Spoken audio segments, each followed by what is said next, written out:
비추이는 등불. 그래요. 어떤 의미인지 우리 함께 하나님 말씀을 묵상할 텐데, 오늘 본문 5장 5절에서부터 8절 보면 38년 된 병자를 예수님께서 고치시는 이야기가 나옵니다.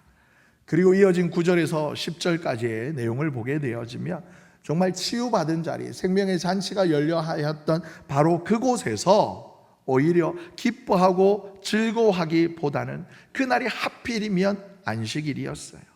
그 안식일이었다라는 이유만으로 당시 유대 종교 지도자들이 율법의 칼날을 빼들고 그를 향하여서 날카롭게 질문합니다.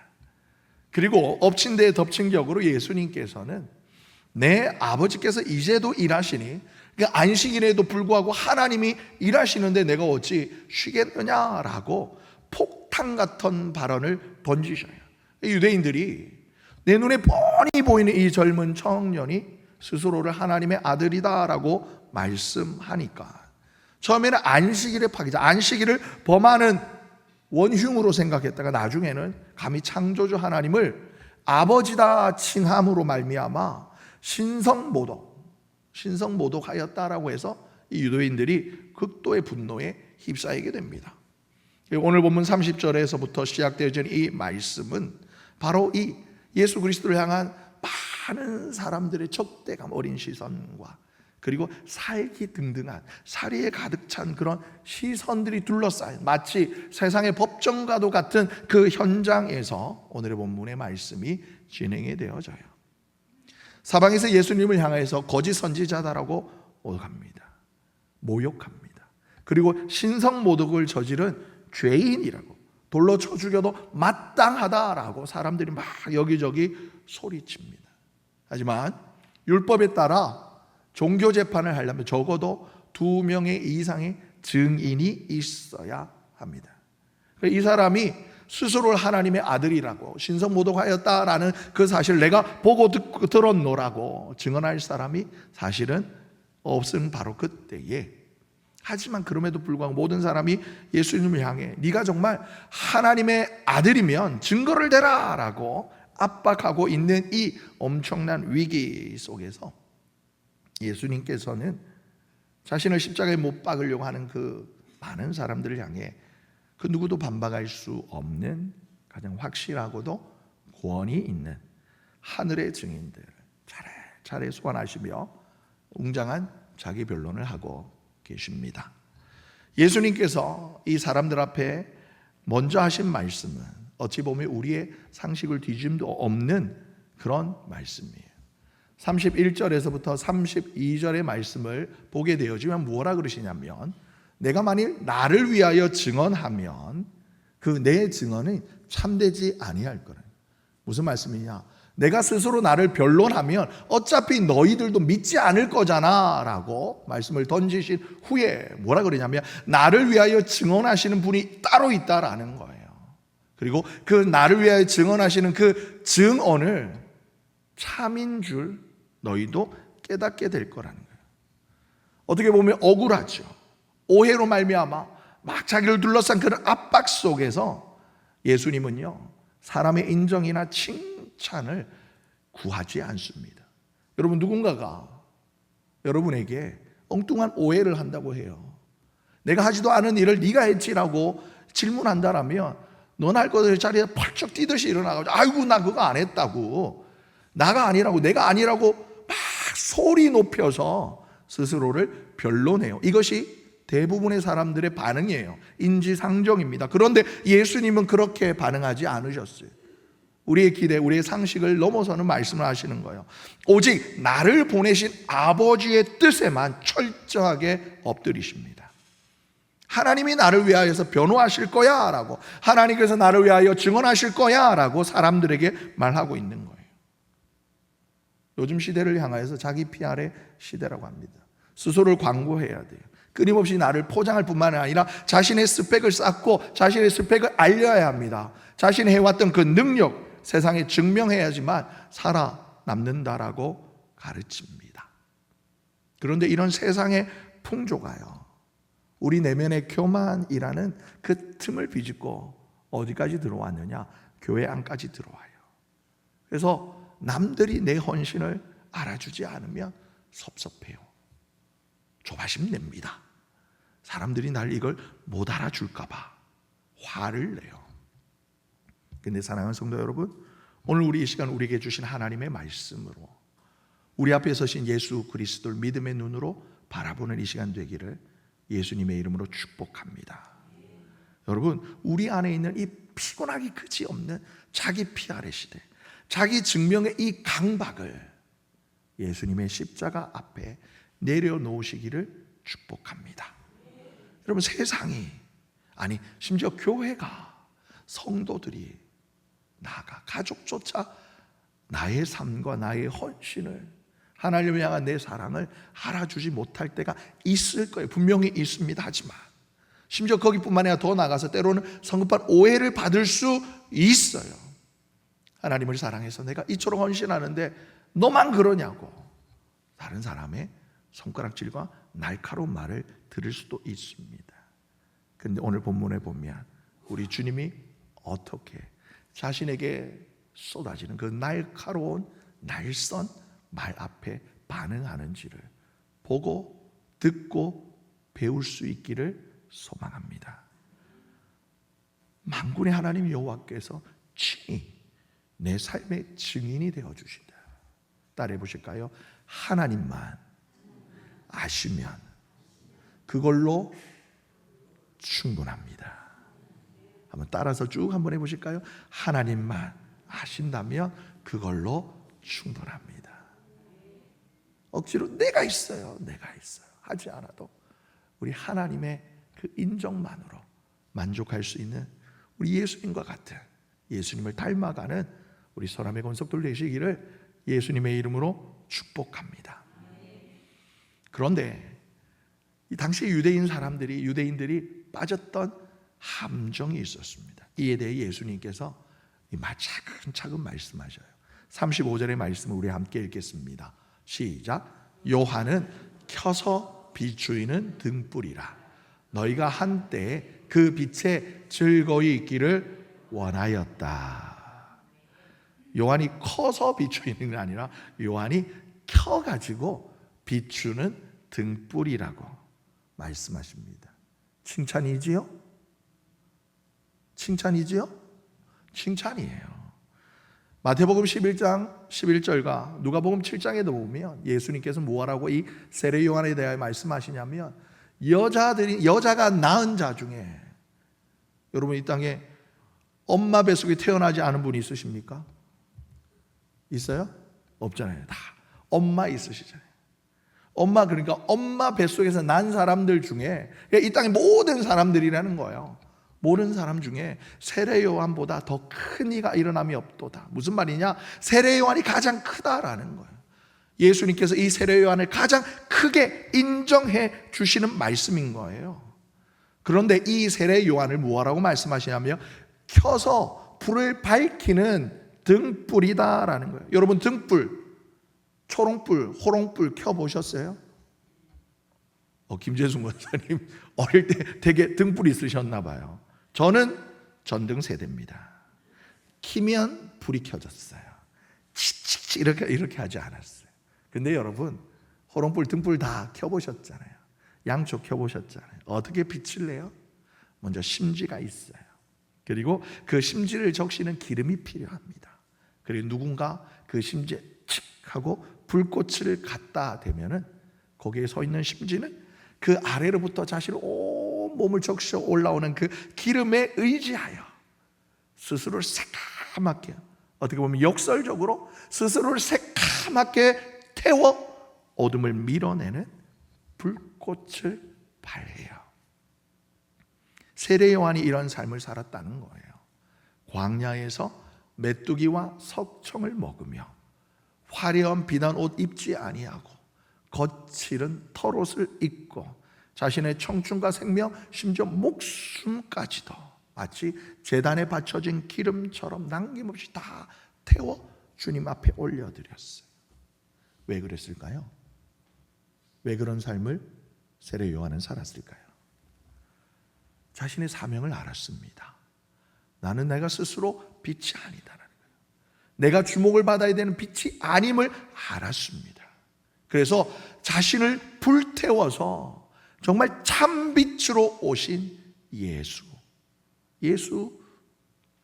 예수님께서 가시는 그 길을 온 세상 사람들 앞에 환하게 조명하기를 원하였습니다. 그는 철저하게 사람들의 시선이 예수님께로 향하게 하는 이정표, 들러리, 사명자의 삶을 감당했어요. 그런데 오늘 본문 예수님의 이 말씀 행간에는요, 유대인의 어떻게 보면 맹목적인, 비극적인 이런 맹목이 드러나요. 그들은 요한이 비추고 가리켰던, 그러니까 요한이 자신의 전 삶을 들여 비추기를 원했던, 가리키기를 원했던 참 빛이신 예수 그리스도를 보지 않았어요. 오히려 우리 유대 민족은 역시 하나님의 택하심을 받은 백성이다 그러면 잠시 수백 년간의 그 암흑기를 지나고 나서도 오늘 이 시대에도 하나님께서 참된 선지자를 우리 민족 가운데, 우리 백성 가운데 보내셨다 하면서 세례 요한을 그렇게 자랑했습니다. 세례 요한의 그 선지자적인 카리스마, 찌르는 듯한 설교, 그 설교에 박수치며 환호하고 열광하는 것으로 신앙적인 만족을 느끼는데 그쳐버렸어요. 요한이 그토록 외쳤던, 가리켰던 참된 진리에는 관심 없어요. 오히려 그냥 카리스마틱한 선지자, 역시 엘리야와 같은, 예레미야와 같은, 요엘과 같은 선지자가 오늘 이 시대에도 나타났노라 라고 그들은 막 환호하며 따랐습니다. 그런 유대 백성들의 맹목적인 신앙 추종에 예수님께서도 일관하시죠. 너희가 누구를 보려고 광야에 나왔더냐? 화려한 옷을 입은 자더냐? 높은 자리에 있던 자더냐? 궁정에 가야 되지 않겠느냐? 궁궐에 가면 너희들이 원하는 자를 볼 수가 있다. 그런데도 너희 속마음은 그런 자를 추종하면서 왜 광야에 나와 있냐라고 예수님은 그들의 맹신을 비꼬셨어요. 오늘날에도 마찬가지예요. 우리는 십자가의 은혜, 예수 그리스도의 그 십자가의 은혜를 증언하도록 부름받은 존재인 줄 믿습니다. 다시 말씀드립니다. 저와 여러분, 우리는 예수 십자가, 그 놀라운 하나님의 사랑, 그 은혜를 증언하도록 부르심을 받은 존재인 줄 믿습니다. 그래서 예수님께서 마태복음 5장에 보면 동일하게 말씀하죠. 너희는 세상의 소금이라. 뿐만 아니라 너희는 세상의 빛이다 라고 말씀하셨습니다. 근데 여러분, 혹시 내가 교회 안에서 헌신하고 직분을 감당한다 하면서 정작 나를 태워가지고 예수님을 비추이기에는 관심이 없고 내 스스로가 빛이 되어서 많은 사람들 앞에 마치 백설공주 계모의 거울처럼 거울아 거울아 세상에서 누가 제일 이쁘니? 하면 누구라고 그래야 돼요? 누구라고 그래야 돼요? 예수님이라고 해야 되나? 백설공주라고 해야 되나? 예, 예. 이야기의 원래 스토리를 따라갈 것인가? 머리가 복잡하시죠? 마찬가지예요. 사람들이 나를 보면서, 여러분, 나를 볼 것이 아니라 사람들이 정작 나를 보면서 주님을 보아야 할 줄 믿습니다. 이것이 빛으로 부르시는 하나님의 뜻인 거예요. 세례 요한은 이것을 너무나 잘 알았어요. 그래서 세례 요한의 중요한 정말 멋있는 고백이자 선언이 있지요. 그는 흥하여야겠고 나는 쇠하여야 하리라. 따라해 보시겠습니다. 그는 흥하여야 하겠고 나는 쇠하여야 하리라. 근데 쉽지 않죠? 예수님은 흥하여야 하겠고 나도 기왕이면 따라서, 이런 마음이 내 안에 있지 않더냐라는 거예요. 36절의 말씀을 우리 함께 읽겠습니다. 시작. 내게는 요한의 증거보다 더 큰 증거가 있으니 아버지께서 내게 주사 이루게 하시는 역사, 곧 내가 하는 그 역사가 아버지께서 나를 보내신 것을 나를 위하여 증언하는 것이니라. 하나님의 아들이라는 그 예수님의 주장은요, 여러분 말로써 증명되는 것이 아니었습니다. 그렇기 때문에 예수님께서는 아버지께서 내게 주셔서 이 하나님 아버지의 능력을 말미암아 나를 통해 드러나는 이 역사, 하나님께서 하시는 큰 일들을 보라라고 말씀하는 거예요. 유창한 언변이나 논리적인 신학적인 교리가 아니었어요.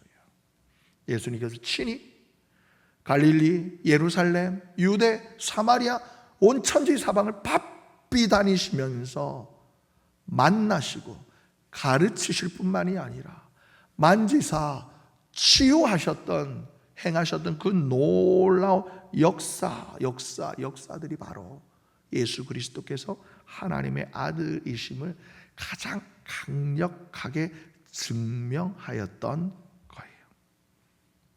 오늘 이야기에 어떻게 보면 시초가 되어졌던, 시발점이 되어졌던 그 베데스다 연못가에서 38년 동안이나 버림을 받았던 그 병자에게 찾아가셔서 치유하셨을 뿐만이 아니라 군대 귀신 들려 스스로를 괴롭게 하고 쇠사슬에 매였으나 괴로이 울부짖던 그 사람을 자유롭게 하시사 고향 땅 가족의 품으로 돌려보내시고 문둥병, 나병 걸린 사람을 저리가 돌 던지지 아니하시고 이리 오너라.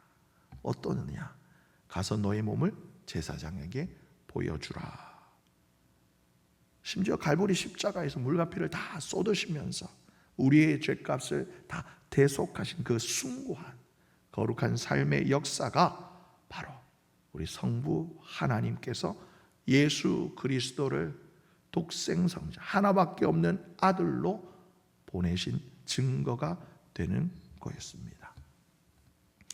말씀을 마무리합니다. 사랑하는 성도 여러분, 세상은요 우리 교회를 향해서 여러분 저와 여러분을 바라보면서 어떻게 보면 저와 여러분의 입술, 교회의 소리를 주목하던 시대가 이제는 지나가고 있습니다.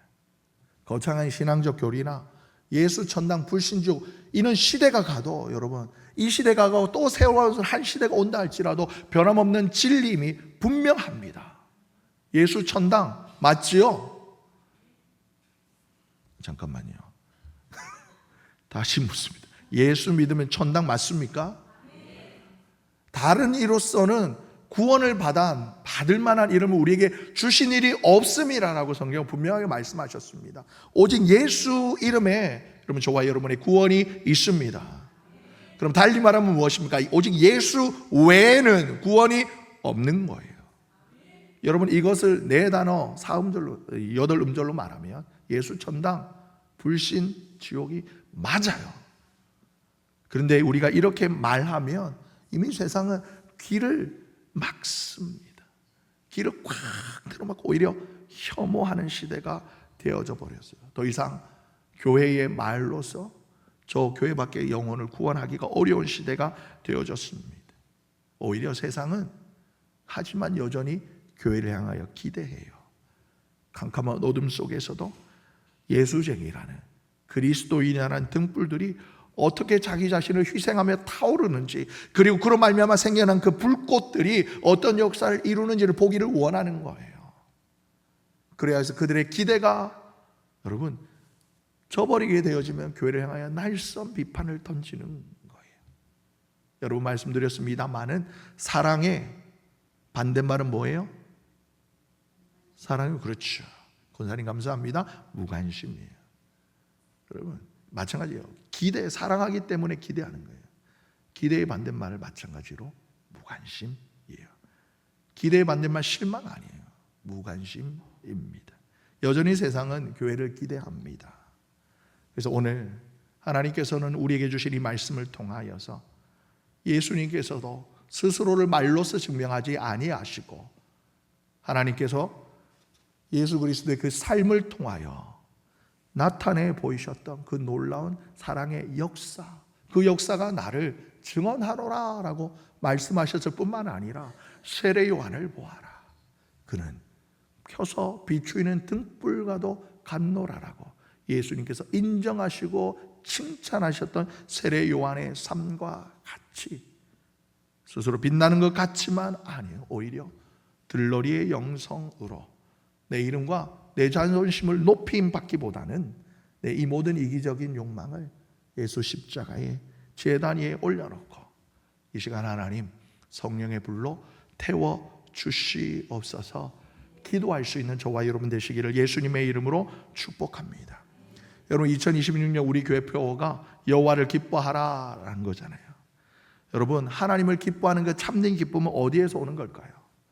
세상적인 성취 아니에요. 내 이름이 높아지고 여러분 내가 높은 자리에 올라가고 내가 더 많이 가졌다 해서 여러분 참된 기쁨이 내 속에 솟아나지 않아요. 오히려 그것은 다고 기승령이 되어져서 더 많은 것들과 더 높은 자리를 갈망하다가 그렇게 쓰러지게 만들어요.